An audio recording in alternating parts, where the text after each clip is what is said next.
Hi, how are you? I received today negative feedback and I feel awful, as you may well understand. But there is different kind of negative feedbacks and different kind of approaches to them. I remember years ago I got a negative feedback that was in place.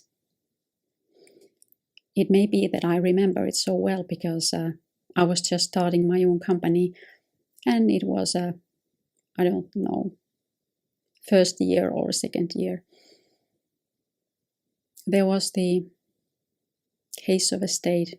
So man had died and it was my job to collect all the information on his debts and his belongings. And I did. And I make the appropriate report of it. Then I sent it to the estate owners to look into so that they would check because I don't know if something is missing or something has been sold and gone already.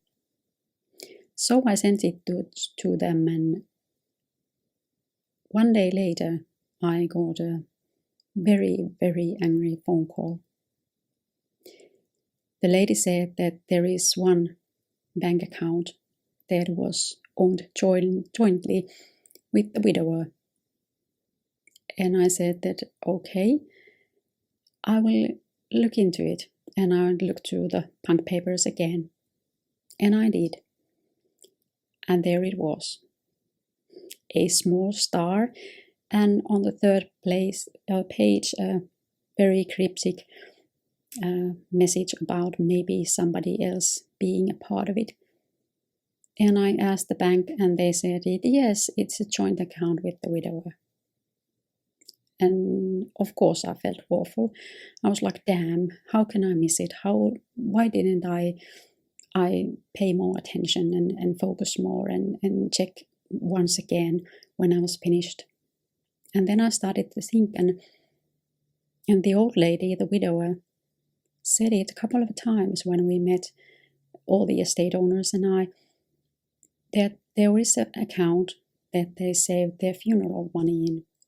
And it was a joint account because they didn't know which one was going to die first. But her daughter that was representing her in the matter of estate, because she had a little bit of trouble with memory, she said always that there is no such account. And hush. But I guess that there was. She just didn't know it. Or didn't know before that, or didn't believe. And so I called her back and said that I'm sorry and said that I should have been more careful and paid more attention. And I would correct that. But she was furious. She was shouting at me in the phone, like, how can you do that? How do you do your work if you make mistakes like this? And I just said that I'm sorry and I'm going to contact all the other estate owners and explain to them that this is my mistake and I will correct it. And that was that. Of course I was devastated because she was so mad. And it bugged me a great deal. How can I make that kind of mistake? Why didn't I check again? Why didn't I do this and that? And how can I be so stupid? And how can I be so fooled? And I called all the other estate owners and they were just like, okay, well, that's annoying, but just make the corrections and we go forward. And then the same lady called again.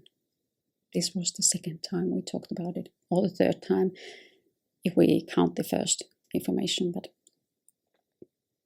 And she shouted at me again. How can you be so stupid? Why don't you do your job properly? And of course I was mortified again. It's not, what else can I say but that I am sorry? But when I saw her number at my phone the third time, I started to think that the old lady must have been really mad and bugged her about it. Like, how old ladies can be like. You young people, you think that you know everything, but you don't. And now you make mistakes and you don't listen to us, our old people. And she was right in this case. But to hear that again and again and again and again from your mother, it must be infuriating. And she put her anger on me. I answered the phone and listened for a while for that horrible language. I deserved it, I think. I deserved to be called a cow. But then I thought that, okay, this has to stop. It wasn't a big mistake if we think about the money. There was only a few thousand in those accounts. So it didn't make any difference to any of the state owners which one got the half of the 2,000. It really didn't. It was they were all well off. They didn't actually need money. But nevertheless, I shouldn't have made that mistake, but just to get the things in proportions. And then I remembered that she said that she's a doctor. And I did something, well, it would have been quite nasty, but because she was giving me such a hard time, I did it anyway. I said to her that, as you know, lawyers and doctors are not supposed to make any mistakes. It's always very harmful what they do. But we are human and we make mistakes nevertheless. And she did shut up and ended the call. And after that, when I saw her, she was very polite and she never mentioned it again.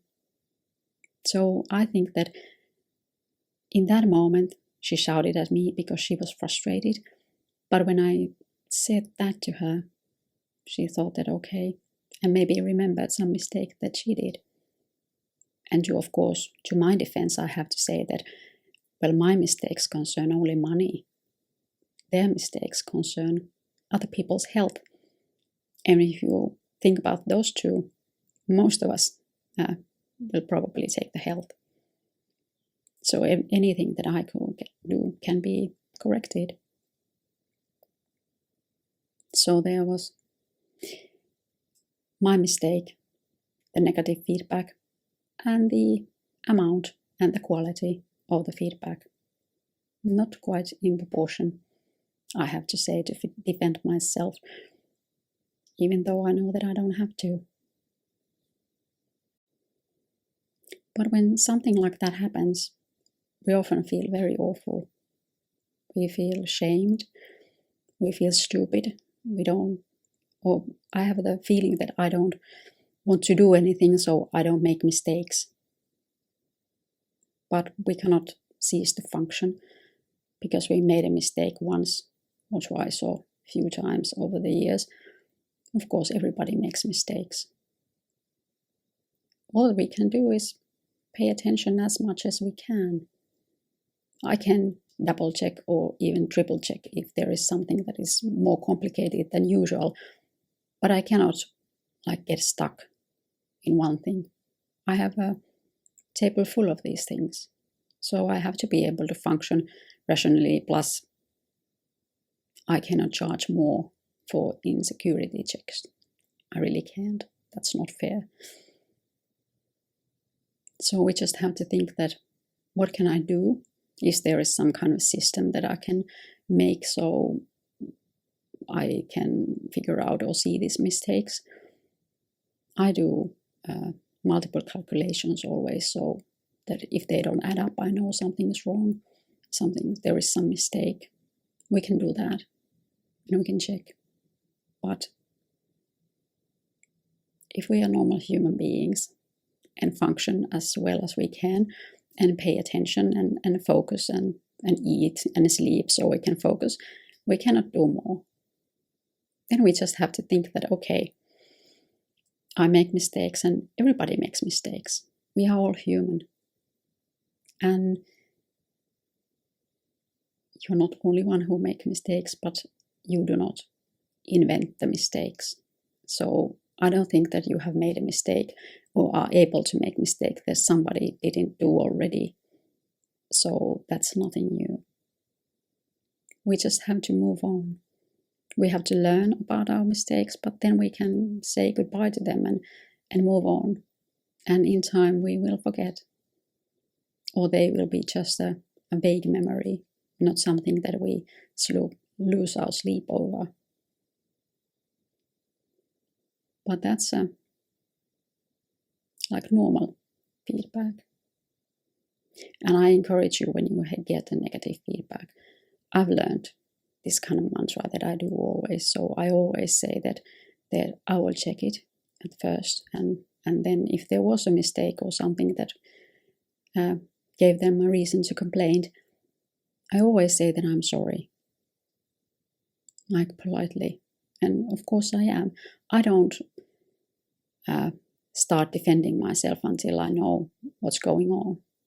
And if the feedback was unnecessary, then I tell that it is actually correct based on this and that fact, which is quite often the case because things can be more complicated than people think. And then there is the other kind of feedback that I got today. There was a long email in my computer when I opened it in the morning at the office. If I try to put it in a few words, it said that I'm unreliable, incompetent, I manipulate my clients, I'm not trustworthy, I lie, I have been planning and executing multiple frauds over the years, and of course then I'm an ugly cow. And it did go on and on and on and on and on. And of course none of it was true. It was all fiction. Fiction is this person's head that doesn't know me, has never spoken to me, is not my client, does maybe vaguely know where I live, does know my occupation, of course, but nothing else. And she knows some people that I know, but they do not trash talk me that I know. How do you deal with that kind of things? Of course, my first instinct was to write something similar back, like very vicious. And say, of course, all the things that were not true. But I didn't. Because it's a small community and I'm an entrepreneur, so these kind of people often send those messages forward to everybody that they possibly can. And that would hurt me, and that would hurt my business, and in the worst case that would hurt my children, because in a small community everybody knows everybody in the end. So some of their children are in the same schools than my children. That's inevitable. So I didn't do that. And usually these people don't believe, even if I tell them that I wasn't any part of this or that, and that was not a fraud, and I do not manipulate my customers, and the only thing that I benefit is if my bills are paid. Nothing else. I don't and I can't. It's just a way it is. It's the reality. But I know that that's no use, because they don't believe and they don't want to believe. So I wrote a short, very polite message that I thanked her the information that she has given me, and that I would forward her views to the clients in question that she mentioned. For the people, I didn't even verify that they would be my clients, because that's not allowed. There is a secrecy act, so I cannot tell anything. But when you get something like that, you feel awful. Of course, you can always think that those people that write that kind of messages, take the energy and the time, they are probably not very happy people. There is something wrong with their own lives. There is something wrong with their marriage, with their relations with other people. If you're happy, you don't take time to write an endless email and trashing somebody and making things up. Or you don't make things up because everything is fine. You go and figure it out. You go and ask. But to write this kind of message and send it to email with their own name, so it's not even some faceless comments in social media, but she really did send it through his own email, so I knew exactly who sent it. But she didn't come and say it to me face to face, like would have been appropriate.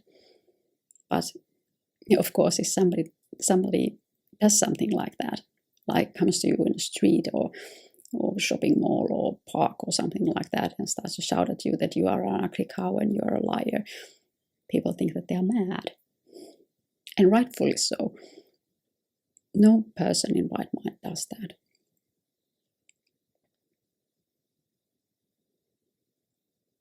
And that's another thing. Then she would have seen that I'm actually a person. I'm actually a mother. I have a husband. I have a life. I'm a person. I'm not just some email address. Somebody in somewhere far. And that's something that I wonder, that people think that because I have a certain profession, then I'm a fair game for anybody. So you can trash me all you want, and I shouldn't care. And I should just not be a real person. But unfortunately, I am a real person. So I feel bad. But of course, we have to remember, even if we get the trash talk, that how many positive feedback we get in a day or in a year or in a week or during these plus 10 years. Quite much. So if one good feedback would cancel one negative, we would be well with negatives. No, well with positives, of course. But people don't think that. Even if we try to delete one negative comment with 10 positives, we still remember the negatives. And that's a shame. I don't know why that is. But when we have this kind of messages, I had these 2 or 3 in all the plus 10 years as an entrepreneur. But they have been vicious and really ill-willed. And the feeling that somebody hates me so much that they will write these kind of messages. Even if they actually don't hate me because they don't know me. They don't know anything about me. So think about that when somebody trashes you. Do they actually know you? If they don't, they, I might say, cannot touch you.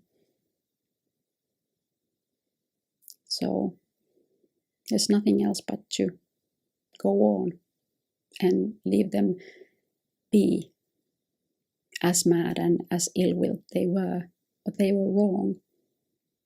And you know that that kind of messages are wrong. You are not what they say. And try to remember all the positives. That's all we can do.